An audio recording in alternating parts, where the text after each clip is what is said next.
Je vais faire le point sur les nouveautés en pathologie cardiovasculaire. Alors, on va parler de l'insuffisance cardiaque. Il y a eu plein d'études cette année. C'est une grande année pour les données sur l'insuffisance cardiaque. Alors, je commence par un truc qui ne marche pas. Alors, j'imagine qu'il y en a plein dans la salle qui prescrivent la digoxine chez des patients insuffisants cardiaques ou en fibrillation atriale. Il y a eu deux grosses études. La première, elle est publiée en 2013, où on regarde la mortalité des patients fibrillation atriale. Et donc, vous voyez la survie, quand je ne reçois pas de digoxine, ma survie est meilleure que quand je reçois de la digoxine. Donc, augmentation de la mortalité sous digoxine. Premier papier, 2013, 4000 patients. Celui qui fait plus mal, c'est celui-là, août 2014, 122 000 patients. L'étude traite. Et il y a beaucoup de patients âgés, près de 58 000 de plus de 75 ans. Pareil, on regarde la mortalité, si j'ai de la digoxine, si j'ai pas de digoxine. Et vous voyez qu'il y a une augmentation de 21% de la mortalité sous digoxine. Donc quand même deux grosses études qui nous font un peu revenir sur la digoxine. Et d'ailleurs, dans les recommandations, passe largement à la toute dernière ligne. Donc c'est vraiment le bêta-bloquant qu'il faut donner. Et il n'y a plus vraiment de raison d'aller donner de la digoxine, sauf s'il y a une contre-indication au bêta-bloquant. Mais vraiment, la digoxine, pas top. Deuxième étude, New England, et donc autre molécule qu'on peut donner dans l'insuffisance cardiaque, c'est les anti-aldostérone, la spironolactone, qui se donne en cas d'insuffisance cardiaque à fraction d'éjection altérée, quand la pompe ne marche pas, mais déjà on n'aime pas trop chez les gens âgés. Là, il y a eu une étude, ça s'appelle l'étude TOP4, où ça a été essayé chez des patients avec fraction d'éjection préservée. C'est-à-dire souvent le type d'insuffisance cardiaque qu'on voit nous chez les patients âgés. Problème de remplissage, mais pas de pompe et d'éjection. Donc vous voyez qu'il y a eu 3000 patients inclus, fraction d'éjection préservée supérieure à 45%, à peu près 1000 patients de plus de 75 ans, placebo ou aldactone, aucune différence significative. Donc vous voyez qu'elle est donnée de l'aldactone chez ces patients-là, eh bien ça ne sert à rien. Donc pas d'intérêt en cas d'insuffisance cardiaque à fraction d'éjection préservée. Et on sait que par contre l'aldactone, ça augmente le risque d'hyperkaliémie et de doubler la créatinine. Donc pas dans cette indication, pas d'indication à donner la spironolactone. Donc là je vous ai montré ce qui ne marche pas. Maintenant, ce qui marche. Le 30 août 2014, New England, sur un nouveau médicament dans l'insuffisance cardiaque, comparé au traitement de référence qui est l'IEC. Un traitement de référence de base d'insuffisance cardiaque, c'est l'IEC. Ce médicament est un médicament qui va bloquer à la fois l'angiotensine et la néprilysine. C'est un truc nouveau, qui s'appelle le LCZ 696. Alors qu'est-ce que c'est que ce LCZ? C'est un peptide qui va bloquer à deux endroits, qui va bloquer les récepteurs AT1 de l'angiotensine 2, donc ça on connaît, c'est comme les ARA2, les ARTAN, et qui va aussi bloquer une enzyme qui s'appelle la néprilysine. La néprilysine, ça sert à quoi? Ça va être responsable de la dégradation des facteurs natriurétiques. Donc si j'empêche cette dégradation, je vais en fait augmenter mes facteurs natriurétiques. Quand j'augmente mon facteur natriurétique, je vais augmenter ma natriurèse et je vais avoir un effet vasodilatateur, donc protecteur pour le cœur. Donc il y a un double effet protecteur par le biais des facteurs natriurétiques et par le biais de bloquer l'angiotensine et les récepteurs AT1. L'étude est publiée, 8000 patients, très grosse étude, 1500 patients de plus de 75 ans, donc ça fait beaucoup, ça s'appelle l'étude Paradigme, et donc on se compare au traitement de référence, à l'IEC, qui est le traitement que tout le monde donne aux insuffisants cardiaques. Et quand on voit le résultat sur le critère principal, mortalité cardiovasculaire, hospitalisation pour insuffisance cardiaque, vous voyez que les résultats sont très impressionnants. Le LCZ 696 réduit ici de 20% le critère principal par rapport au traitement de référence. Donc il y a un nouveau traitement maintenant de référence de l'insuffisance cardiaque, moins 20% sur le critère principal. On regarde les autres critères, on trouve toujours la même chose, moins 20% sur la mortalité cardiovasculaire, moins 21%, tout ça est significatif, sur les hospitalisations pour insuffisance cardiaque. Et quand on regarde la mortalité toute cause, toujours en faveur du LCZ, moins 16%. Donc là, il y a vraiment un nouveau médicament qui, se comparé au traitement de référence, ça fait 20% en mieux. L'effet est observé quel que soit l'âge, et notamment chez les plus âgés. En ce qui concerne les effets secondaires, alors un tout petit peu plus d'hypotension orthostatique. Par contre, vous voyez, ça aussi c'est intéressant, il y a moins d'élévation de la créatinine et moins d'élévation du potassium qu'avec un IEC. Donc un nouveau traitement qui va probablement révolutionner le traitement de l'insuffisance cardiaque. Deuxième traitement, c'est un traitement ce coup-ci de l'insuffisance cardiaque aiguë avec un autre médicament qui s'appelle la cérélexine, publié dans le Lancet en 2003. Alors la cérélexine, qu'est-ce que c'est? C'est un peptide vasoactif qui va agir en augmentant le NO. Donc va favoriser la vasorelaxation. Ça a aussi un effet pour diminuer l'inflammation, donc diminuer le stress oxydant. Et puis il y a aussi un effet au niveau de la paroi pour améliorer le remodelage. Donc potentiellement un vasodilatateur intéressant. En cas d'insuffisance cardiaque aiguë, c'est vrai que c'est intéressant d'avoir un vasodilatateur. Alors l'étude s'appelle RELAX. Des patients randomisés, 1100 patients, insuffisance cardiaque aiguë. Et donc, quand on regarde le critère principal, qui était la dyspnée, est-ce que la principale symptôme en cas d'OAP, c'est la dyspnée? Alors, vous voyez, quand on regarde là, c'était des questionnaires d'évaluation, des échelles d'évaluation de la dyspnée.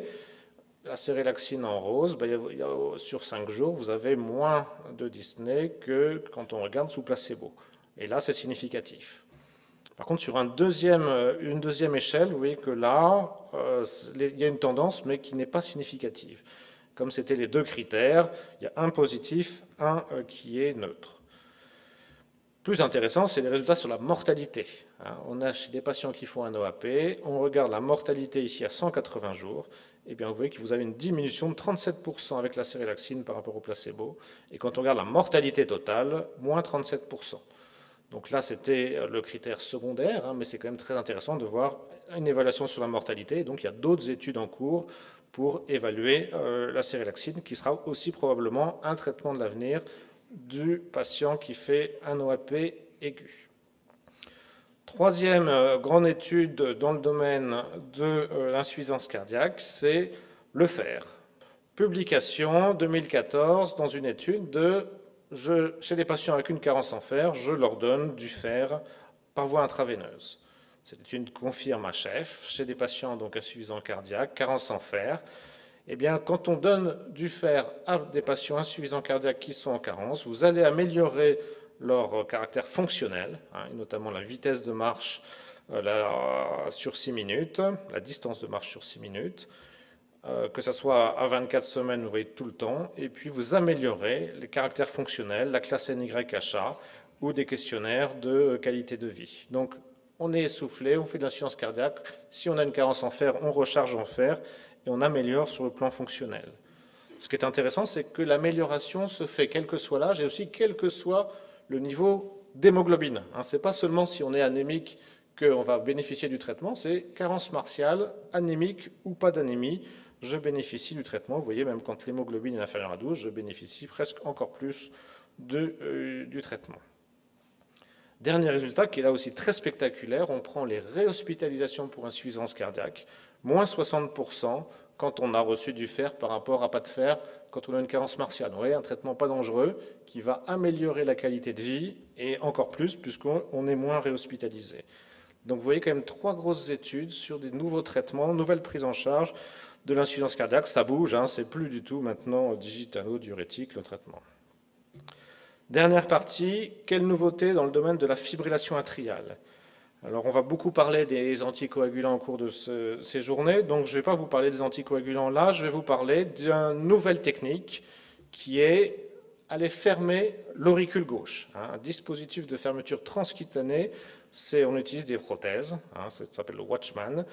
Pourquoi l'auricule gauche? C'est que quand on est en fibrillation atriale, où est-ce que se forme le thrombus? C'est dans l'auricule gauche. Et donc ils se sont dit, allons fermer cette auricule gauche, comme ça il n'y aura plus de caillot qui va partir et faire des accidents vasculaires cérébraux. Donc on peut mettre une sorte de petit parachute, la petite prothèse, et on ferme l'auricule gauche. La première étude de faisabilité, c'était l'étude PROTECT, publiée dans le Lancet en 2009. 700 patients, donc soit qui ont eu la technique Watchman, soit qui ont eu le traitement de base des anticoagulants de la warfarine. Le critère d'efficacité, c'était est-ce que je fais moins d'AVC, moins de morts, moins d'embolie. Alors vous voyez que soit on a eu les anticoagulants, soit on a eu le Watchman, on voit qu'il y a une tendance qui ici était presque significative. En tout cas, c'était efficace. Il n'y a pas de différence. Et donc, il y avait une non-infériorité entre l'AVK et le Watchman, avec une tendance en faveur du Watchman. Quand on regarde la sécurité, alors la sécurité, c'est effectivement au moment où on fait le geste, il peut y avoir un petit risque d'hémorragie, notamment d'épanchement péricardique, de migration de prothèse. Et on voit qu'effectivement au début, en 2009, les techniques étaient nouvelles, donc il faut que les opérateurs apprennent. Au début, il y a un surrisque avec la technique, et puis après, on voit qu'il y a une équivalence. La nouveauté, c'est la publication 19 novembre, donc ça fait pas très longtemps, dans le JAMA, où le suivi est plus prolongé. C'est vrai que l'intérêt, c'est de voir une fois que la prothèse est en place, qu'est-ce qui se passe. Et là, les résultats sont tout à fait intéressants. On a donc toujours les gens inclus dans Protect. Le suivi est maintenant de 4 ans. On regarde sur le critère principal dont on a voyé tout à l'heure. Et là, vous voyez qu'au bout de 4 ans, eh bien, de façon significative, c'est en faveur du Watchman par rapport à l'anticoagulant. Moins 40% sur le critère principal. Donc, vous voyez, une fois que les gens ont la prothèse, ils n'ont plus d'anticoagulant, ils ont leur truc, et bien, ils font moins d'AVC, moins de décès, moins d'embolie. C'est significatif de 40%. Est-ce qu'ils refont des complications? On voit que les complications sont au début, au moment du geste, et puis après, c'est non significatif, il n'y a plus de différence. Et les derniers articles montrent que les opérateurs s'améliorent, et donc cette différence, elle est de moins en moins importante. Et donc, effectivement, vous voyez qu'il y a un bénéfice et il n'y a pas plus de complications. Deuxième résultat, sur la mortalité cardiovasculaire, et là, vous voyez que c'est très spectaculaire, avec le Watchman, moins 60% par rapport à l'anticoagulant.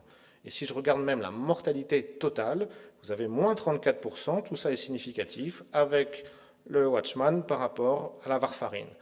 Donc on voit bien que pour nos patients chez qui on a une contre-indication aux anticoagulants, je ne peux pas donner d'anticoagulants, on va avoir une technique, on propose la fermeture de l'auricule, les patients vont pouvoir avoir une amélioration sur leur pronostic cardiovasculaire et ils n'auront pas d'anticoagulants. Donc c'est vraiment quelque chose de tout à fait novateur. Et d'ailleurs, ça vient de passer à la commission de transparence, à la HAS, et la HAS a donné l'autorisation du Watchman. Vous voyez que la commission considère que le service attendu est suffisant pour son inscription sur la liste des produits. Et donc pour l'instant, l'indication, vous voyez, ce sont les gens qui ont un haut risque thromboembolique, avec un score de Chad-Vasc supérieur ou égal à 4, et une contre-indication formelle et permanente aux anticoagulants. Donc nous, on en a tous, des patients qui ont ces contre-indications. Et donc on va commencer là aussi à mettre en place un registre pour tous ces patients âgés à qui on peut proposer, s'ils ont une contre-indication aux anticoagulants, cette technique. Ça, je vais passer. Et je termine par l'étude qui est très importante pour nous actuellement. C'est le registre qu'on fait sur les anticoagulants en gériatrie. Je vous rappelle, c'est le registre Saphir. On va beaucoup parler de l'intérêt de ces nouveaux anticoagulants. Il faut qu'on ait des données chez nos patients très âgés. Et donc, on a mis en place une étude.